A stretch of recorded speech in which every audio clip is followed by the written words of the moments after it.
Hey, what's going on, guys? Happy Wednesday. Hope you're having a great week so far. I had a good weekend, a good Monday, a good Tuesday. Yesterday afternoon was a bit sketchy. Basically, we started a new job in the city, installing some VC systems, some video conferencing systems into a fairly large radio station, which is pretty interesting. And we used the structured cabling within the place, and the problem was when we went to hook everything up, basically the runs were too big, all that sort of stuff. So we had to rerun a couple of cables, which were fairly difficult, but we got it over the line thanks to the Milwaukee fish sticks and fish tape. I even got the M18 fish tape out, which was absolutely awesome. I got to show the guys how to utilize that. They were blown away by that piece of equipment.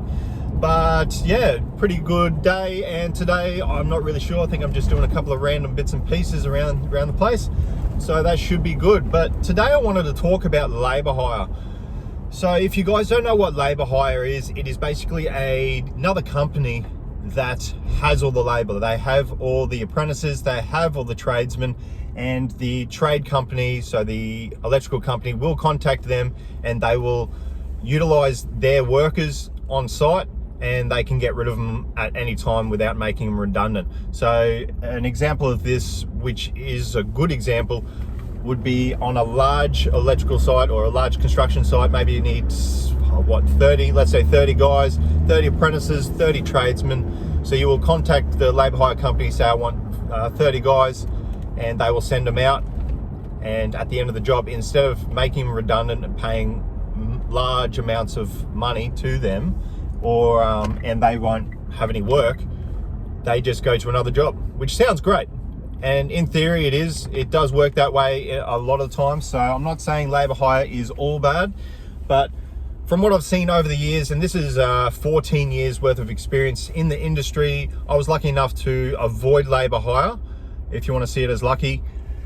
And what I've seen over the years is a lot of these apprentices, we'll talk about the apprentices first. The apprentices come through and they're just being utilized as cheap labor. They're coming onto site, they're sweeping floors, they're moving stuff around, they're just doing the bottom level jobs and not getting the experience they actually need. They're not doing one-on-one time with the tradesman, and then they're going off to another job. So they might come in at the end sometimes, and they will just be sweeping up, cleaning up, all that sort of stuff.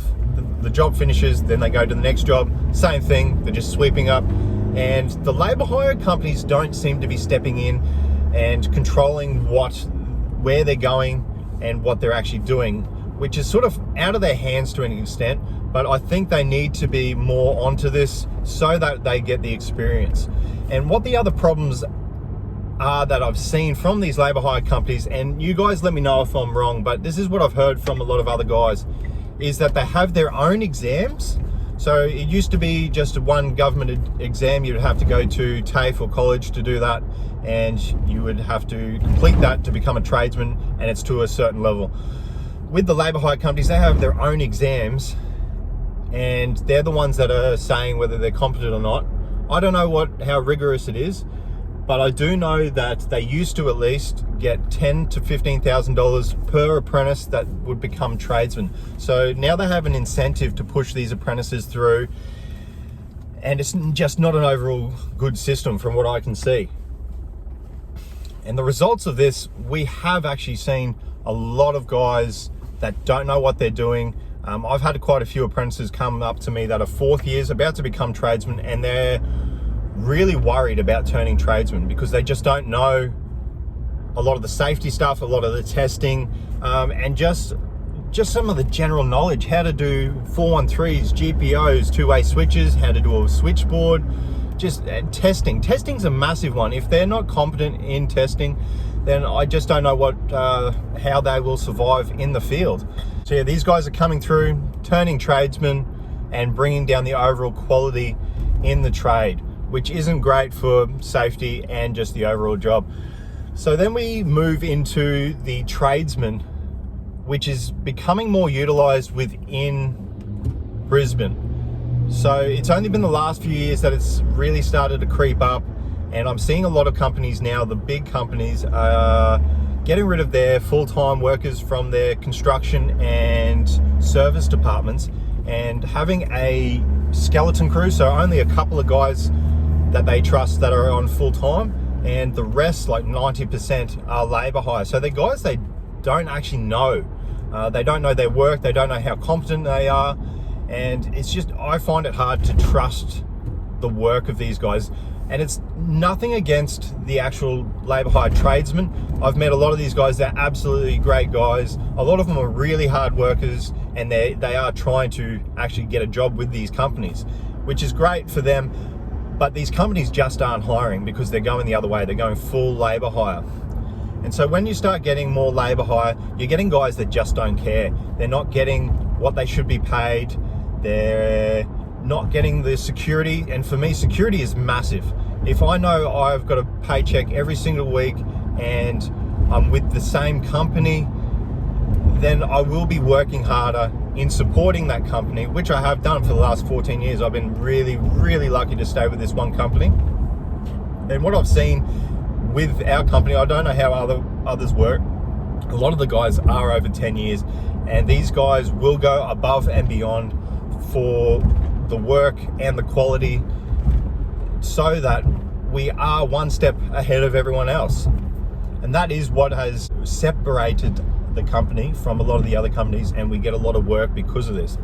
But the way I'm now seeing it with the labor hire is going the other way. So quality is going down, money's going down, the overall feeling in the industry isn't security, and that's what I want. And so about 8 years ago, I made a few predictions. I've been looking at this for quite a while now. And the predictions I made was that it would go down this way, where it's more and more labor hire and it's people fighting for jobs, basically. That's where I see it in the next 5 years. I think 5 years, it'll probably hit a peak where we will be almost fully labor hire. There will be companies out there that haven't gone that route, obviously, but mainly these larger companies will go labor hire. The quality of work will go down, and there will be a fight from guys to get work. They will be fighting for who can get paid the less, basically, the least. And that's not a way I want this industry to go. I've seen it in the cleaning industry and the security industry, working with some of those guys on certain sites, where if you do anything wrong, you're on a blacklist and you won't get hours, you won't get shifts, and you basically have to put your hand up for less. Obviously, we have a minimum wage, which is good, but that minimum wage is almost less than half of what a lot of the guys are getting paid. So we don't want to make our way down there. We've worked our way up over the years to where we are getting paid, and we need to keep fighting for this. And I don't see labor hire as being the way to get there. Maybe there is a way to utilize labor hire in a great way, using the pros of it, which I have said a couple, and there are a couple of others. But we definitely need to look out for the cons and be aware of where the industry is going. For you new guys coming in, make sure to keep an eye out for this. Even the guys that are still around, look at your agreements, all that sort of stuff, and be wary of where this could go. So I could be totally wrong about all this. I could be looking at it from a dark side, something like that. But that's why I'm here, to put this out there, to get other people's info, to get more feedback and where you see the industry going. Maybe you see it going the other way with labor hire. Let me know what it's like in your country. I have done a couple of polls and that sort of stuff on Instagram, and a lot of guys see it the same way as I do. And it's not just Brisbane, it's all over Australia and it's all over the world. So definitely let me know, hit me up, DM me, comment, all that stuff. I'd love to hear the feedback. And yeah, that's basically it, guys. So thanks heaps for listening, and stay tuned till next time. Cheers.